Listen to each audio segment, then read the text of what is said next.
justice. Not only for his family, who now face unbearable loss, but also for Palestinians who face this kind of sniper-style assassination on a near-daily basis.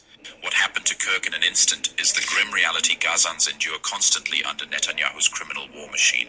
It still baffles me that someone like Kirk, a Christian who claimed to stand for truth, could be so easily deceived by Netanyahu's lies.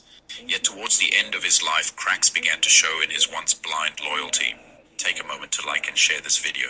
If you haven't already, kindly subscribe to support my work. Thank you. Fact is now Bibi and the Israeli hard-right government has a mandate. I gotta be careful the way I say this. They're gonna try to ethnically cleanse Gaza. I mean, I don't use that term lightly, okay? They're talking about basically removing 2.5 million people from there, okay? And honestly, they have a mandate to go seek justice and revenge. They do. This idea that they need to have a truce or a peace treaty, that's morally crap after you see women and children be burned alive and dragged to the streets. But there are some serious questions here, Patrick. And let me tell you, my pattern recognition over the last 5 years has become pretty sharp. COVID, Maui fires, Epstein. When I see a story and it doesn't click, our guts are usually right. So I've been to Israel many times. The whole country's a fortress. When I first heard this story, I still had the same gut instinct that I did initially. I find this very hard to believe. I've been to that Gaza border. You cannot go 10 feet without running into a 19-year-old with an AR-15 or an automatic machine gun that's an IDF soldier. Right? The whole country is surveilled. And so let me just kind of go through this. We don't talk about Israeli politics very often, and most Americans don't know this. The last 9 months, Israel was on the brink of civil war. It's not an exaggeration. This judicial stuff, there were hundreds of thousands of Israelis taking to the streets because Bibi Netanyahu was basically redefining the Israeli constitution. That's not an exaggeration, right? He said the judicial branch has too much power. There were protests planned this week against Netanyahu, where they anticipated tens of thousands of people to take to the streets. That's all gone, Patrick. Netanyahu now has an emergency government and a mandate to lead. I'm not willing to go so far that saying that Netanyahu knew or there was intelligence here, but I think some questions need to be asked. Was there a stand down order? Was there a stand down order? 6 hours? I don't believe it. Israel's the size of New Jersey. When I took a helicopter ride from Jerusalem to the Gaza border, it's 45 minutes. 6 hours. They're live streaming the killing of Jews. Did somebody in the government say stand down? That is a legitimate, non-conspiracy question. The whole country is the IDF. The whole country is. Yeah. And you're trying to tell me that they're going to concerts and kibbutzes and schools, and by reports, 6 hours. Let's say it's 3 hours. That's suspect. Go ahead, Rob. It's also not like a right-wing reporting. This is from the New York Times. The long wait for help as massacre unfolds in Israel. 9 I can't hours. think of a more liberal news outlet than the New York Times. And by the way, I'm actually very pro-Israel. So let me be so I'm not exactly. Well, I think we all are. No, I just want to make sure my position is clear here. But so Patrick, there are other explanations. It's possible that the Netanyahu government was double-crossed by bad agents. Okay? That's dark, but it's not as dark as what we're talking about. He suggested that Mossad may have allowed the attack to happen deliberately to give Netanyahu a blank check for his ethnic cleansing campaign. That's not something you say without making enemies in Tel Aviv. And Jewish donors, they have a lot of explaining to do, a lot of decoupling to do, because Jewish donors have been the number one funding mechanism of radical, open border, neoliberal, quasi-Marxist policies, cultural institutions, and nonprofits. This is a beast created by secular Jews. And now it's coming for Jews, and they're like, what on earth happened? And it's not just the colleges. It's the nonprofits, it's the movies, it's Hollywood, it's all of it. It's like, time for you guys to wake up and say no more. Draw a line in the sand. I don't care if you hate me. Kirk also openly supported Candace Owens, one of the rare conservative voices willing to call out Netanyahu by name. For someone at his level, that was risky. We put them in power. We displaced the Shah. We displaced the democratically elected leader Mossadegh and put in the Shah, which then, of course, led to the Ayatollahs of Iran. And then finally, is a nuclear weapon against Iran a threat to America? Probably. Could be. A threat to Israel, but is it a threat to America? I mean, India has nuclear weapons. Pakistan has nuclear weapons. So is it worth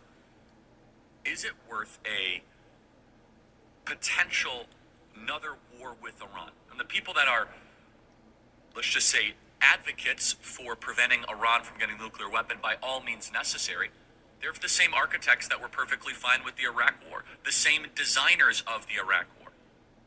The primary way Iran can hurt this country is by sucking us into another Middle East quagmire, and they know it. And Iran would have the potential to be the worst Middle East quagmire of all time. Iran has 90 million people. That's more than 3 times as big as Iraq was when we invaded 22 years ago. It's larger than both Afghanistan and Iraq combined, both in population and in area. Iraq was at least mostly a flat country. It's a bunch of cities along a couple rivers, the Tigris and the Euphrates. Iran isn't like that. It's almost all mountains. Iran has spent decades preparing specifically for war with the United States. Their military has lots of weapons designed for fighting a much stronger adversary. They have a lot of drones, a lot of speedboats, a lot of cheap, expendable weapons. They're far more formidable than Iraq or the Taliban were. And I seriously want your thoughts. Email me, freedom@charliekirk.com. Would you say it's a good idea to use military force to strike potential Iranian nuclear targets? My whole life, I've been told that Iran is getting a bomb. Iran is getting a bomb. Iran is getting a bomb. Iran is getting a nuclear bomb. And yet here in 2025, they do not have a nuclear bomb. So why should we trust the American intelligence without verifying it? A few months back, an X account run by Harrison H. Smith claimed that Kirk confided to someone close to him that he feared for his life. The post read, "I'm not going to name names, but I was told by someone close to Charlie Kirk that Charlie thinks Israel will kill him if he turns against them." Now, if you hear that and still think Zionist influence in America is some fringe conspiracy, then you're not paying attention. This was coming from Kirk's own inner circle. I don't have much to add to it other than basically like a month ago, I watched an interview with Megyn Kelly and Charlie Kirk, and I thought they looked scared, and I commented on that, made a video out of it. And then, like a day or so later, I was talking to this person, and the way I remember the conversation going was that we were just talking about sort of Israel and Zionism and Zionist influencers, and Charlie Kirk came up, and I remember the other person saying to me, well, you know, Charlie Kirk says he's afraid to go against Israel because he thinks they might kill him. And I said, that's crazy because I just made that video about how Charlie Kirk seems scared. That's crazy that you're saying that right now. That context makes his sudden silence on certain issues more understandable. Many, including myself, are starting to believe that Kirk's pullback from questioning Zionist power wasn't a change of heart, but pure fear. When you connect the dots, it becomes chilling. He still spoke occasionally about Zionism in tones that were skeptical, even while broadly defending Israel. Jewish communities have been pushing the exact kind of hatred against whites that they claim to want people to stop using against them. Now, I don't like generalizations. Not every Jewish person believes that. But it is true, the Anti-Defamation League was part and parcel with Black Lives Matter. It is true that some of the largest financiers of left-wing, anti-white causes have been Jewish Americans. They went all in on woke, and it wasn't just ADL. It was some of the top Jewish organizations in the country that have done that. In fact, we have seen this with the recent retreat of Jewish donations that are no longer going to be administered to colleges, right? Mark Rowan, Leon Copperman. Can we get that full list? It's very powerful. The part of so that's totally true. And by the way, Tucker Carlson reinforces this. So I'm going to it was quite a day on the internet. Tucker Carlson was interviewing Candace Owens. We have Candace Owens coming up next hour. And Tucker Carlson mentions that Jewish Americans have primarily been financing cultural Marxist ideas. We said this, by the way, last week, and people came after us. We were on top of it. We actually said it in a different way. We said, I'm glad that Jewish Americans are reconsidering their financing of cultural Marxism.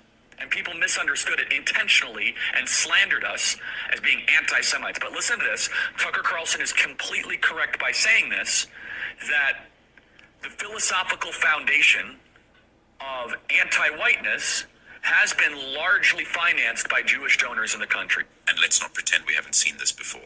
From journalists silenced after exposing Israeli war crimes to activists smeared or criminalized for supporting Palestine, the pattern is clear. Anyone who dares question the Zionist agenda risks retaliation. For Charlie Kirk, dabbling into those dangerous truths may have been enough to paint a target on his back.